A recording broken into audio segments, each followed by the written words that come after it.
like to talk today about the two biggest social trends in the coming century and perhaps in the next 10,000 years. But I want to start with my work on romantic love, because that's my most recent work.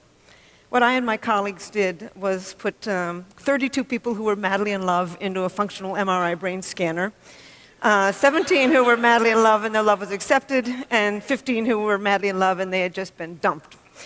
And so I want to tell you about that first, and then go on into where I think love is going. What 'tis to love, Shakespeare said. I think our ancestors, I think human beings, have been wondering about this question since they sat around their campfires or lay and watched the stars 1,000,000 years ago. I started out by trying to figure out what romantic love was by looking at the last 45 years of research on just psychological research. And as it turns out, there's a very specific group of things that happen when you fall in love. The first thing that happens is what I call, a person begins to take on what I call special meaning. As a truck driver once said to me, he said, "The world had a new center, and that center was Mary Ann." George Bernard Shaw said it a little differently. He said, "Love consists of overestimating the differences between one woman and another." And indeed, that's what we do. And then you just focus on this person. You just, you can list what you don't like about him, but then you sweep that aside and focus on what you do. As Chaucer said, love is blind. On trying to understand romantic love, I decided I would read poetry from all over the world. And I just want to give you one very short poem from 8th century China, because it's an almost perfect example of a man who is focused totally on a particular woman. It's a little bit like when you are madly in love with somebody and you walk into a parking lot, their car is different from every other car in the parking lot. Their wine glass at dinner is different from every other wine glass at the dinner party. And in this case, a man got hooked on a bamboo sleeping mat. And it goes like this. It's by a guy called Wan Chen. "I cannot bear to put away the bamboo sleeping mat. The night I brought you home, I watched you roll it out." He became hooked on a sleeping mat, probably because elevated activity of dopamine in his brain, just like with you and me. But anyway, not only does this person take on special meaning, you focus your attention on them, you aggrandize them, but you have intense energy. As one Polynesian said, he said, "I felt like jumping in the sky."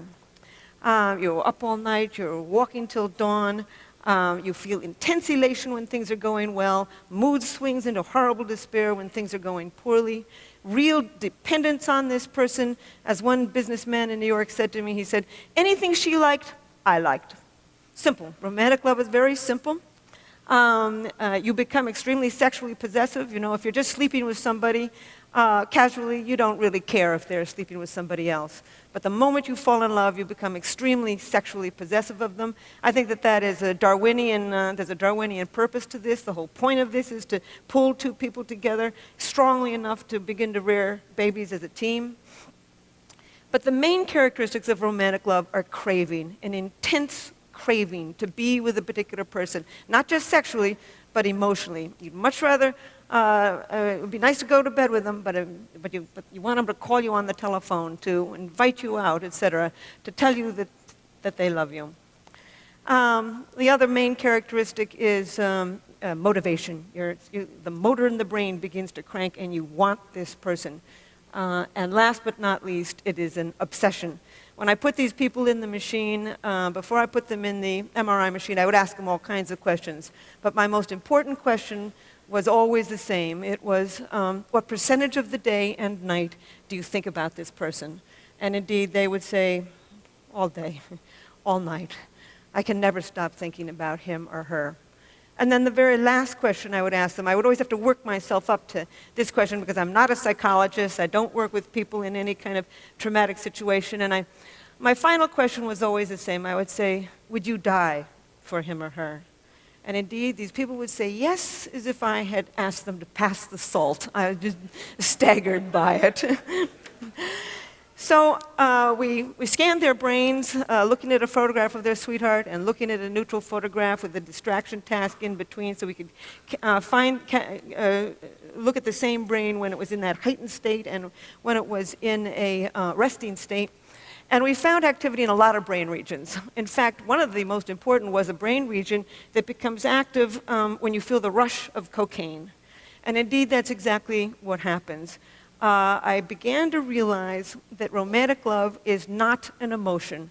In fact, I had always thought it was a series of emotions from very high to very low, but actually it's a drive. It comes from the motor of the mind, the wanting part of the mind, the craving part of the mind, the kind of part of the mind when you're reaching for that piece of chocolate, when you want to win that promotion at work, the motor of the brain. It's a drive. And in fact, I think it's more powerful than the sex drive. You know, if you ask somebody to go to bed with you and they say no thank you, you certainly don't kill yourself or slip into a clinical depression. But certainly around the world, people who are rejected in love will kill for it. People live for love, they kill for love, they die for love. They have songs, poems, novels, sculptures, paintings, myths, legends. In over 175 societies, people have left their evidence of this powerful brain system. I have come to think it's one of the most powerful brain systems on Earth for both great joy and great sorrow. And I've also come to think that it's one of three basically different brain systems that evolved from mating and reproduction. One is the sex drive, the craving for sexual gratification. W.H. Auden called it an intolerable neural itch. And indeed, that's what it is. It keeps bothering you a little bit like being hungry. The second of these three brain systems is romantic love, that elation, obsession of early love. And the third brain system is attachment, that sense of calm and security you can feel for a long-term partner. And I think that the sex drive evolved to get you out there looking for a whole range of partners. You know, you can feel it when you're just driving along in your car. It can be focused on nobody. I think romantic love evolved to enable you to focus your mating energy on just one individual at a time, thereby conserving mating time and energy. And I think that attachment, the third brain system, evolved to enable you to tolerate this human being at least long enough to raise a child together as a team. So with that preamble, I want to go into discussing the two most profound social trends, one of the last 10,000 years, and the other certainly of the last 25 years, that are going to have an impact on these three different brain systems: lust, romantic love, and deep attachment to a partner. The first is women moving into the workforce. I've looked at 130 societies through the demographic yearbooks of the United Nations, and everywhere in the world, except for actually 129 out of 130 of them, women are not only moving into the job market sometimes very, very slowly, but they're moving into the job market and they're very slowly closing that gap between men and women in terms of economic power, health, and education. It's very slow. For every trend on this planet, there's a counter trend. We all know of them. But nevertheless, the old Arabs say, the dogs may bark, but the caravan moves on. And indeed, that caravan is moving on. Women are moving back into the job market. And I say back into the job market because this is not new. For millions of years on the grasslands of Africa, women commuted to work to gather their vegetables. They came home with 60 to 80% of the evening meal. The double-income family was the standard, and women were regarded as just as economically, socially, and sexually powerful as men. In short, we're really moving forward to the past. Then women's worst invention was the plow. With the beginning of plow agriculture, men's roles became extremely powerful. Women lost their ancient jobs as collectors, but then with the Industrial Revolution and the post-industrial revolution, they're moving back into the job market. In short, they are acquiring the status that they had 1,000,000 years ago, 10,000 years ago, 100,000 years ago. We are seeing now one of the most remarkable traditions in the history of the human animal. and it's going to have an impact. I generally give a whole lecture on the impact of women on the business community. I'll only just say a couple things and then go on to sex and love. There's a lot of gender differences. Anybody who thinks men and women are alike simply never had a boy and a girl child. I don't know why it is that they want to think that men and women are alike. There's much we have in common, but there's a whole lot that we do not have in common. We are, in the words of Ted Hughes, I think that we were built to be, we're like 2 feet. We need each other to get ahead. But we did not evolve to have the same brain. And we're finding more and more and more gender differences in the brain. I'll only just use a couple and then move on to sex and love. One of them is women's verbal ability. Women can talk.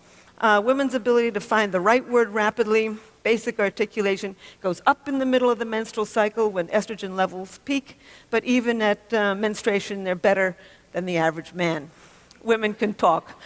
They've been doing it for a million years. Words were women's tools. They held that baby in front of their face, cajoling it, reprimanding it, educating it with words. And indeed, they're becoming a very powerful force, even in places like India and Japan, where women are not moving rapidly into the regular job market. They are moving into journalism.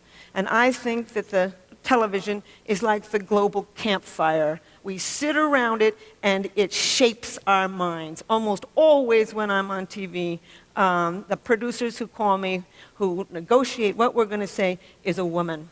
In fact, Solzhenitsyn once said, to have a great writer is to have another government. Today, 54% of people who are writers in America are women. It's one of many, many characteristics that women have that they will bring into the job market. They've got incredible people skills, negotiating skills. They're highly imaginative. We now know the brain circuitry of imagination, of long-term planning. They tend to be web thinkers because the female parts of the brain are better connected. They tend to collect more pieces of data when they think, put them into more complex patterns, see more options and outcomes. They tend to be contextual, holistic thinkers, what I call web thinkers. Men tend to, and these are averages, tend to get rid of what they regard as extraneous, focus on what they do, and move in a more step-by-step thinking pattern. They're both perfectly good ways of thinking. We need both of them to get ahead. In fact, there's many more male geniuses in the world, and there's also many more male idiots in the world. When the male brain works well, it works extremely well. What I really think that we're doing is we're moving towards a collaborative society, a society in which the talents of both men are becoming understood and valued and employed. But in fact, women moving to the job market is having a huge impact on sex and romance and family life. Foremost, women are starting to express their sexuality. I'm always astonished when people come to me and say, why is it that men are so adulterous? And I say, well, why do you think more men are adulterous than women? Oh, well, men are more adulterous. And I say, well, who do you think these men are sleeping with? Basic math. Anyway, in the Western world, women start sooner at sex, have more partners, express less remorse for the partners that they do, marry later, have fewer children, leave bad marriages in order to get good ones. We are seeing the rise of female sexual expression. And indeed, once again, we're moving forward to the kind of sexual expression that we probably saw on the grasslands of Africa 1 million years ago, because this is the kind of sexual expression that we see in hunting and gathering societies today. We're also returning to an ancient form of marriage, equality. They're now saying that the 21st century is going to be the century of what they call the symmetrical marriage, or the peer marriage, or the companionate marriage. This is a marriage between equals, moving forward to a pattern that is highly compatible with the ancient human spirit. We're also seeing a rise of romantic love. 91% of American women and 86% of American men would not marry somebody who had every single quality they were looking for in a partner if they were not in love with that person. People around the world, in a study of 37 societies, want to be in love with the person that they marry. Indeed, arranged marriages are on their way off this braid of human life.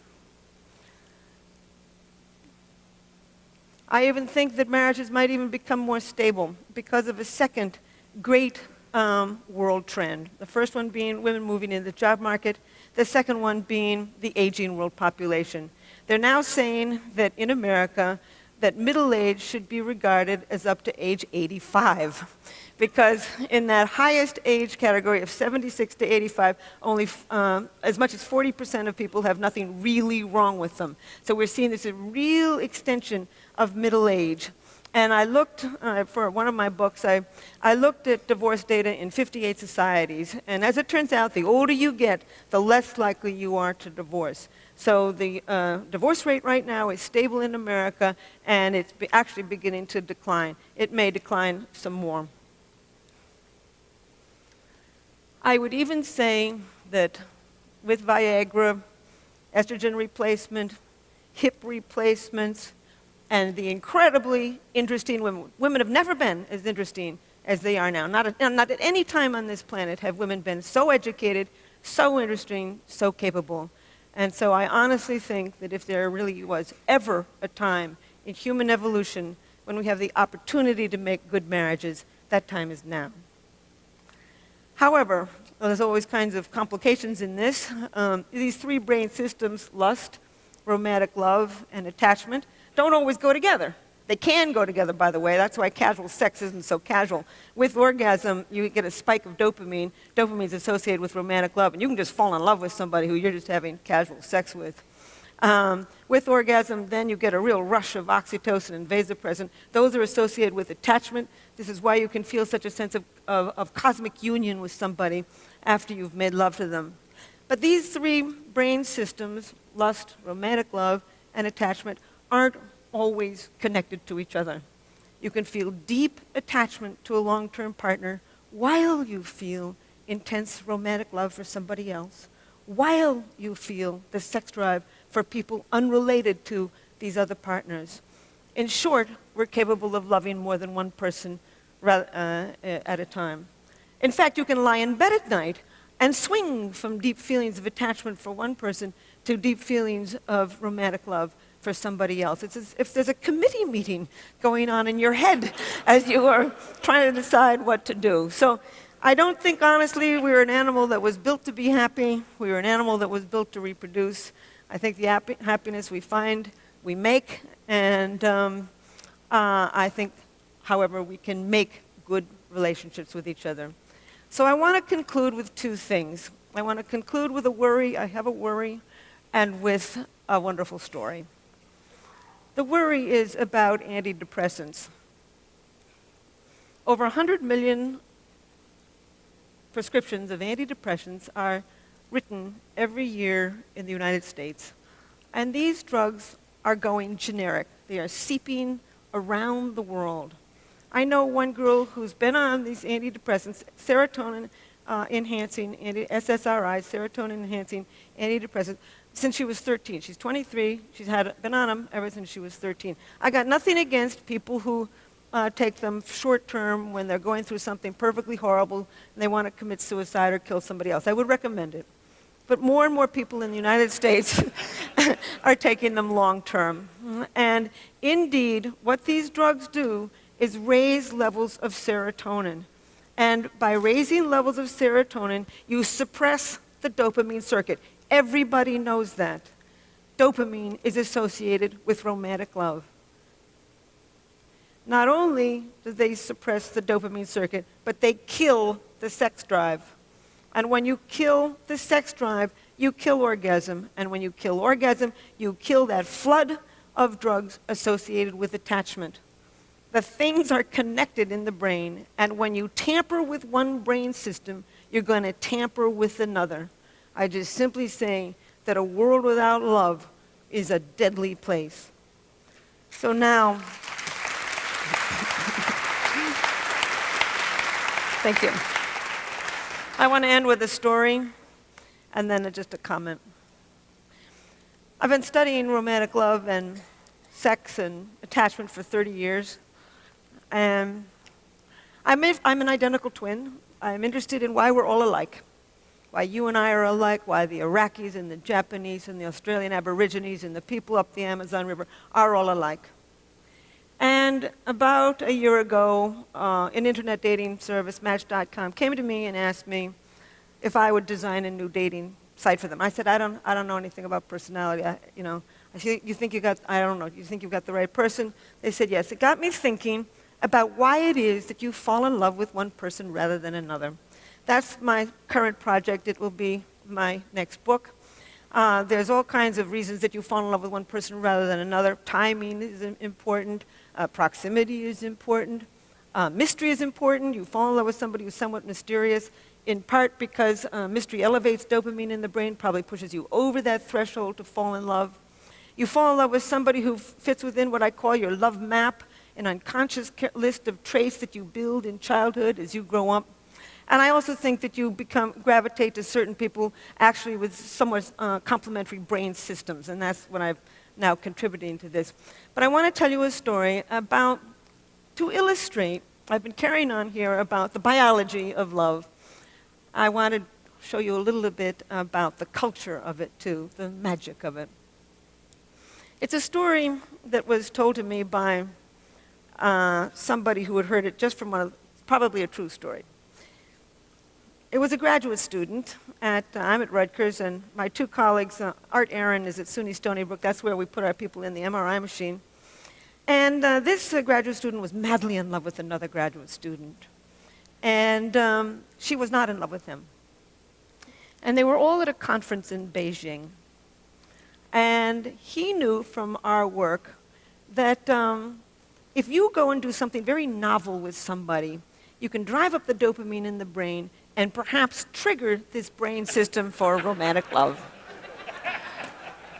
So he decided he'd put science to work, and he invited this girl to go off on a rickshaw ride with him.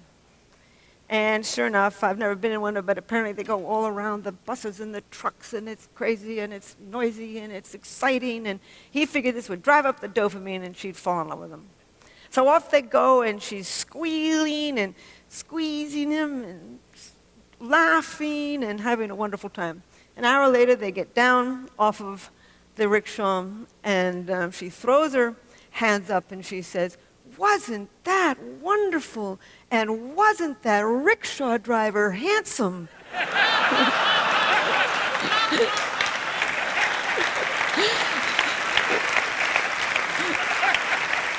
There's magic to love.